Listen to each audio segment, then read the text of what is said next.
2에서 3절. 내가 이제 세상 모든 사람이 가는 길로 가게 되었노니 너는 힘써 대장부가 되고 내 하나님 여호와의 명령을 지켜 그 길로 행하여 그 법률과 계명과 율례와 증거를 모세의 율법에 기록된 대로 지키라. 그리하면 내가 무엇을 하든지 어디로 가든지 형통할지라. 12절. 솔로몬이 그의 아버지 다윗의 왕위에 앉으니 그의 나라가 심히 견고하니라. 계속해서 열왕기상 2장 말씀을 함께 살펴보겠습니다. 하나님의 선지자 사무엘에게 기름 부음을 받아서 왕이 되었던 다윗과는 달리 솔로몬은 이 나단의 정치적 행동력을 통해서 왕위에 올랐습니다. 물론 이 솔로몬에 대한 하나님의 약속이 있었지만 이 약속은 이스라엘 전체에 공표된 것이라기보다는 다윗에게 주신 개인적인 약속이었습니다. 그래서 다윗이 노쇠한 상황 속에서 당시 사람들에게 장자라고 받아들여졌던 이 아도니아가 스스로를 높여 왕위에 오르려는 시도를 할 수 있었던 것입니다. 따라서 지금 상황은 다윗이 왕위에 오를 때와는 사뭇 다른 상황이 펼쳐지고 있습니다. 아도니아의 시도로 말미암아 왕위를 둘러싼 정치적 분열이 일어난 것입니다. 심지어 아도니아 편에 다윗의 군대 장관이었던 요압과 제사장이었던 아비아달이 서게 되었습니다. 그런 상황 속에서 다윗이 개입하여 이제 솔로몬이 왕위에 앉게 됩니다. 오늘 본문은 그런 솔로몬에게 다윗이 주는 마지막 유언의 내용입니다. 그리고 그 내용을 요약하자면 대장부가 되어라입니다. 먼저는 하나님의 율법에서 말씀하시는 대로 솔로몬이 행할 것을 이야기합니다. 모세의 율법에서 기록된 대로 행하여서 하나님의 뜻을 행하도록 이야기하고 있습니다. 이것은 여호수아가 처음 지도자가 되었을 때 하나님께서 주신 말씀과 같은 내용인데요. 하나님의 말씀 가운데 행하면서 좌로나 우로나 치우치지 말고 담대하게 나아갈 것을 말씀합니다. 결국 이스라엘을 다스리시고 이끄시는 분은 하나님이심을 분명하게 알고 그 말씀대로 행하는 것이 왕으로서 해야 하는 일의 첫 번째임을 다윗은 솔로몬에게 이야기하고 있습니다. 이어서 다윗은 솔로몬이 반드시 제거해야 하는 사람들을 언급합니다. 오늘 본문에 나타나는 이 제거해야 하는 사람들은 요압과 아비아달 그리고 시므이입니다. 요압과 아비아달은 다윗의 최측근에서 다윗을 도와 이스라엘을 이끌었던 리더 그룹이었습니다.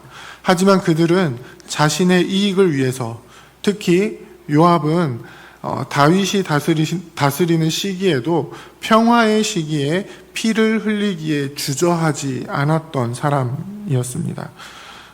그 피의 대가를 반드시 치르게 해야 한다라고 다윗은 이야기하고 있습니다. 또한 시므이는 다윗이 압살롬을 피해 마하나임으로 도망할 때에 돌을 던지며 저주했던 사람입니다. 물론 다윗이 다시 돌아올 때에는 다윗 앞에 엎드리기는 했지만 그는 베냐민 지파 사람으로서 사울의 왕위가 다윗에게 간 것에 대해 반감을 가지고 있었던 인물입니다. 그가 다윗 앞에 나올 때에 이 베냐민 지파 사람들 1000명을 동원할 수 있었던 것을 보면은 이 정치적 영향력을 상당히 가지고 있었던 인물임을 우리는 알 수 있습니다. 그런 시므이는 다윗 시대에는 크게 영향을 끼치지 못했지만 솔로몬 시대에는 이 시므이가 솔로몬을 반대하는 세력에 붙는다면 솔로몬의 통치에 아주 큰 걸림돌이 될 것이라는 것을 다윗은 알고 있었습니다. 그래서 이 시므이 역시 반드시 죄인으로 여기고 지혜롭게 행하라고 이야기를 합니다. 마지막으로 다윗은 솔로몬에게 그가 은혜를 갚아야 하는 사람에 대해 언급을 합니다. 그가 압살롬을 피해 도망할 때에 길르앗 사람 바르실레에게 입은 은혜를 기억하며 그의 아들들이 왕의 식탁에서 먹는 자가 되도록 하라고 이야기를 합니다. 바르실레는 다윗이 도망할 때에 위험을 무릅쓰고 그를 영접하고 다윗을 따르는 자들에게까지 융숭하게 대접을 했습니다. 다윗이 예루살렘으로 돌아갈 때에도 요단강까지 나와서 배웅을 하였고요. 예루살렘으로 함께 가자는 이 다윗의 제안에도 겸손하게 거절하며 그 아들만 보냈던 사람입니다. 그런 바르실레에게 다윗은 아들 솔로몬을 통해서 반드시 은혜를 갚도록 하고 있습니다. 다윗은 이제 앞으로 이스라엘을 다스려 나갈 솔로몬이 왕으로서 반드시 해야 하는 일들을 유언으로 이루고요. 나이가 차서 죽게 됩니다. 그리고 솔로몬은 다윗 왕의 유언을 따라 하나님의 말씀 안에서 지혜롭게 제거해야 하는 자들은 제거하고 은혜 베푼 자들에게는 은혜를 베풀며 하나님의 백성들을 다스려 나가게 됩니다. 사랑하는 부평교회 성도 여러분, 우리가 하나님의 백성으로서 공동체를 이루어 갈 때에는 반드시 이러한 모습들이 나타나야 합니다. 먼저는 우리 공동체가 반드시 하나님 말씀 안에 있어야 합니다. 좌로나 우로나 치우치지 않고 하나님의 말씀을 따라서 담대하게 행해야 합니다. 또한 우리가 그렇게 행하는 것을 방해하는 모든 것을 제거해야 합니다. 하나님의 말씀대로 행하는 것이 아닌 자신의 이익을 취하며 그것을 위해서 죄를 짓는 방향으로 나아가게 하는 모든 것들을 우리는 제거해야 합니다. 마지막으로 우리에게 베푸시는 그 하나님의 은혜를 기억하며 우리를 통해서 함께 공동체로 부름받은 자들이 그 은혜를 경험할 수 있도록 우리가 통로의 역할을 해야 합니다. 우리가 만나는 사람이 누구이든지 그에게 은혜가 흘러가게 해야 합니다. 그렇게 할 때에 하나님 백성의 공동체는 온전하게 세워져 갈 수 있는 것입니다.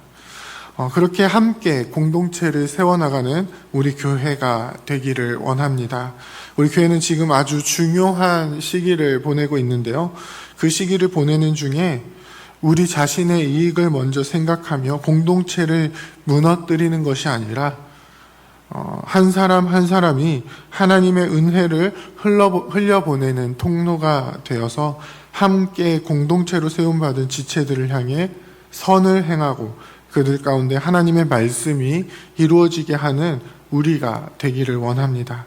그래서 우리의 진정한 왕 되시는 예수 그리스도의 다스림이 온전히 이루어지며 그의 뜻을 함께 이루어가는, 그의 명령을 함께 이루어가는 주의 몸된 교회가 되기를 원합니다.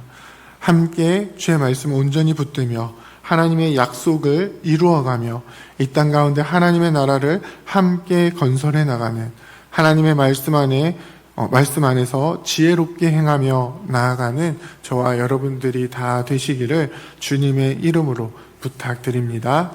함께 기도하겠습니다. 이제 오늘 받은 말씀으로 함께 기도하겠습니다. 새로운 출발을 하는 이때에 주의 백성들이 담대하여 주의 말씀을 온전히 붙들고 주의 뜻을 행할 수 있도록 그 가운데 분열되는 것이 아니라 온전히 하나가 될 수 있도록 인도하옵소서. 우리 안에 주의 뜻을 행하지 못하도록 방해하는 모든 문제들을 제거하고 우리를 통해 하나님의 은혜가 몸된 교회 안에 차고 넘칠 수 있도록 선을 행하며 나아가는 우리가 되게 하옵소서.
이제 개인의 기도 제목을 가지고 하나님 앞에 기도하시기 바랍니다.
수고하셨습니다. 오늘도 하나님의 인도하심 가운데 승리의 하루를 보내시는 우리 재건부평교회 모든 성도님들이 되시기를 주님의 이름으로 축복합니다.